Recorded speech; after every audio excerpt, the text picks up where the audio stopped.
बार है जब मैंने उनको इतने धैर्य से लगभग 1.25 घंटे सुना।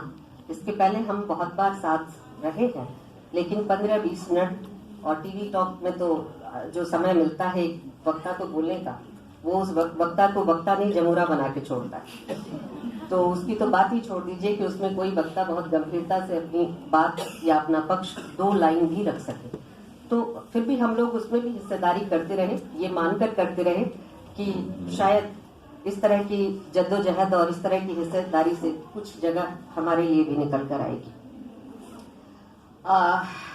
बहुत सारी बातें हुई और जिनमें कुछ चीजें और भी कहकर मैं अपनी बात आपके सामने रखूंगी। एक चित्र मंडल जी ने हमारे सामने रखा कि भारतीय मीडिया का अगर हम चित्र बनाएं तो वो कैसा बनेगा।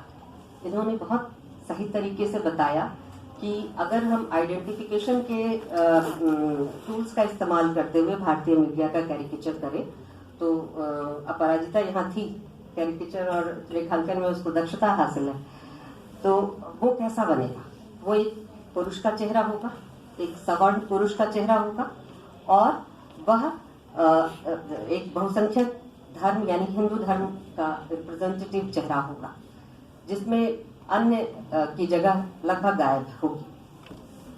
मैं आपको एक ऐसा ही चित्र और दे रही हूं। ये सच है कि भारतीय मीडिया का चेहरा ऐसा है, और रिप्रेजेंटेशन से कई बार आइडेंटिटी की झलक मिलती है, आइडेंटिटी को आगे जाने का मौका मिलता है, आइडेंटिटी को निरंतर बढ़त हासिल करने का मौका मिलता है।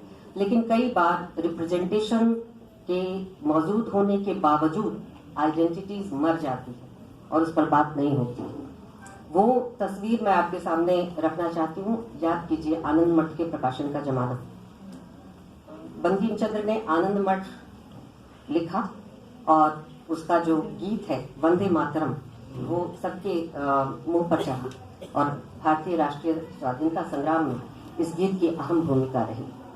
लेकिन आप ध्यान रखिए कि आनंद मठ के अंतर्गत उस उपन्यास के टेक्स्ट के भीतर जिस तरह की भारत माता की छवि निर्मित की गई, और उस उपन्यास के अस्तित्व में आने के बाद एक ऐसी तस्वीर न जाने कहां किन किन जगहों पर ज्ञान के विभिन्न अनुशासनों में और प्रेरणा के स्रोत के तौर पर एक ऐसी तस्वीर भारत माता की पेश की गई जिसमें वो श्रृंखलाओं में जकड़ी हुई। और श्रृंखलाओं में जकड़ी हुई ये स्त्री कैसी है?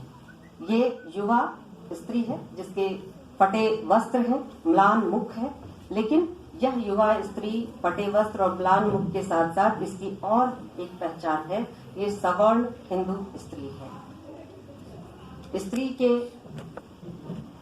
मौजूद होने के बावजूद उस जैसे मीडिया का चेहरा आपने मेल चेहरा बताया, यहाँ एक सवर्ण हिंदू स्त्री का नक्शा सामने आता है, और ये तस्वीर बहुत वायरल होती है।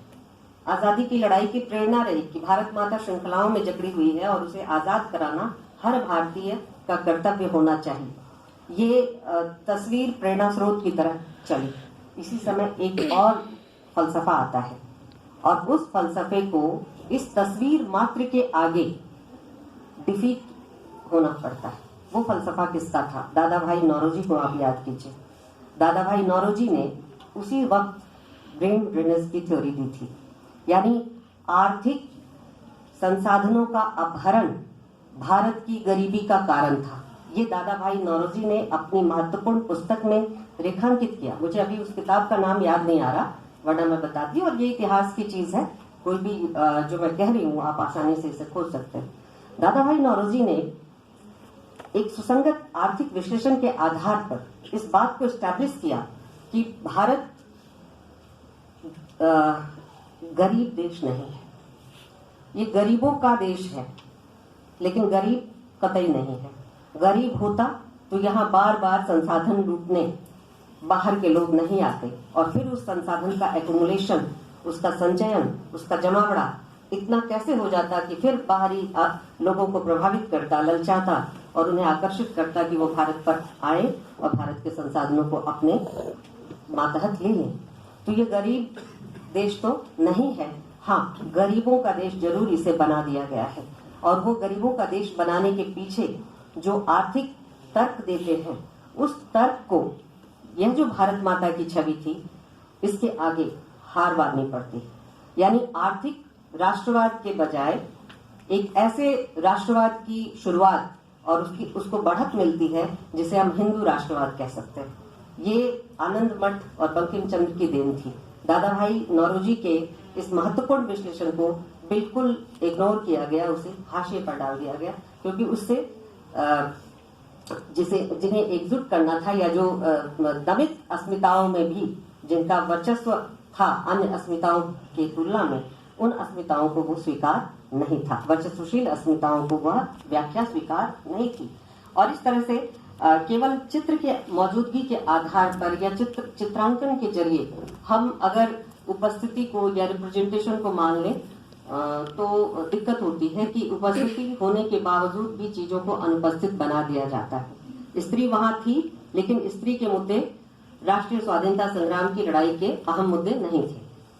नवजागरण में स्त्री थी, लेकिन नवजागरण के अंतर्गत जो सवाल उठाए गए वो स्त्री की अस्मिता से जुड़े हुए सवाल नहीं थे, उसके अस्तित्व से जुड़े हुए सवाल थे। अस्तित्व और अस्मिता में फर्क होता है। एक और चीज मैं कहना चाहती हूँ कि बहुत विस्तार से दिलीप कुमार मंडल जी ने, मुझे बहुत अच्छा लगा ये हिस्सा, और मैं प्रशंसा करना चाहती हूँ कि इन्होंने बहुत शानदार तरीके से जो भारतीय मीडिया का चरित्र है, जो अंधविश्वास सत्ता के हित में फैलाने का काम कर रहा है, उसकी इन्होंने तार तार व्याख्या की। बहुत अच्छा काम किया। लेकिन ये चीज ध्यान रखना चाहिए कि अंधविश्वासों को फैलाने के लिए तो मीडिया हमारे पास है। क्या हमने मीडिया की शक्ति को इतना इनएविटेबल मान लिया है, इतना अनिवार्य मान लिया है कि अंधविश्वासों की इस फैलावट के बीच तर्क और वैज्ञानिकता के लिए कोई जगह नहीं है? हम सरेंडर कर चुके हैं इसकी विराटता के आगे। अगर हमने ये तय कर लिया है कि इसके आगे राह नहीं है, जो ये दिखा रहा है हम देखने पर बाध्य हैं, और हमारे पास और कोई स्रोत नहीं है इन चीजों को, इन तथ्यों को जांचने परखने का, तो हम एक इल्यूजन में जी रहे हैं। यह इल्यूजन है, ये चीज कि हमारे इर्द गिर्द माध्यमों की, सूचनाओं की बम्बार्डमेंट हो रही है, यह चीज जितना सत्य है उतना ही यह भी सच है कि हम चाहें तो इन सूचनाओं के संजाल से जो वैज्ञानिक और तर्कपूर्ण विश्वास हैं, वैज्ञानिक और तर्कपूर्ण अनुभूतियां हैं, उनको हम सामने लाकर रख सकें। यानी सूचनाओं को हासिल करने के साथ साथ सूचनाओं को पुष्ट करने का मैकेनिज्म भी हमारे हाथ में है। ये आज के पहले नहीं था, और हमें इसी पक्ष पर ध्यान देना चाहिए कि हम, आप सब, ये पीढ़ी, मंडल जी ने सवाल पूछा कि आप में से कितने लोगों ने अखबार आज का पढ़ा है या कल का पढ़ा है? हाथ नहीं उठे। मैं भी मीडिया पढ़ाती हूँ, मैं मीडिया की प्रोफेसर होकर ही दिल्ली विश्वविद्यालय में आई। ये दिगर बात है कि मीडिया के अलावा भी मेरे अपने शौक हैं, वो मेरा पेशा है। मैं बार बार कहती हूँ, शौक मेरा मीडिया नहीं है, क्योंकि मीडिया को आइसोलेशन में मीडिया पर हम बात नहीं कर सकते। मीडिया को भी बहुत सारी चीजों के साथ अंतर विषयवर्ती ढंग से ही देखने की जरूरत है, और वो मैं अलग अलग अनुशासनों के सहारे करती हूँ। ये जो सवाल था कि आप में से कितने लोगों ने अखबार पढ़ा, आपका जवाब नगण्य था। लेकिन अगर मैं आपसे पूछूं कि आप में से कितने लोग आए दिन YouTube के छोटे छोटे वीडियो देखते हैं, न चाहते हुए भी देखते हैं, तो आप में से बहुसंख्यक लोगों के हाथ उठ जाएंगे। ये YouTube का जमाना है, ये युवा पीढ़ी जो है YouTube पर बहुत सक्रिय रहती है।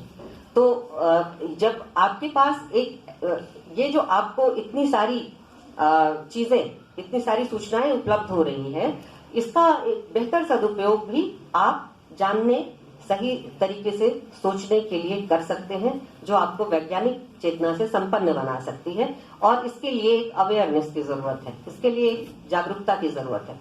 एक और चीज मैं कहना चाहूंगी कि आपके इर्द गिर्द बहुत सारी चीजें बहुत विराट रूप में मौजूद है, जिसमें माध्यम का दायरा, सूचनाओं का दायरा बहुत बड़ा है। और केवल माध्यम ही नहीं, आपके पास जो और नए माध्यम आ रहे हैं, जिसमें मोबाइल है, जिसमें आईपैड है, जिसमें और सारी चीजें हैं, ये जो नई चीजें आ रही हैं, इनमें भी आप उसका सब्सिडाइज या सबड्यूज जो रूप है वो देख सकते हैं। मुश्किल क्या है कि हम ये मान लेते हैं कि हमारे पास आज सूचना जल्दी पहुंच रही है, लेकिन इसके पीछे जो शक्ति सक्रिय है वह टेक्नोलॉजी को इग्नोर करके, तकनीक को इग्नोर करके आप सभ्यता के विकास का इतिहास नहीं लिख सकते। तकनीक बेहद जरूरी हिस्सा है कि उस पर डिस्कस किया जाए, और तकनीक के साथ आज के समय में ही नहीं, बहुत पहले से ही अगर सभ्यता के विकास के इतिहास को तकनीक के साथ जोड़कर रिलेट करके हिंदी साहित्य के अंतर्गत भी पढ़ाया जाएगा तो नए निष्कर्ष सामने आएंगे। और सबसे दिलचस्प बात यह है कि तकनीक के जितने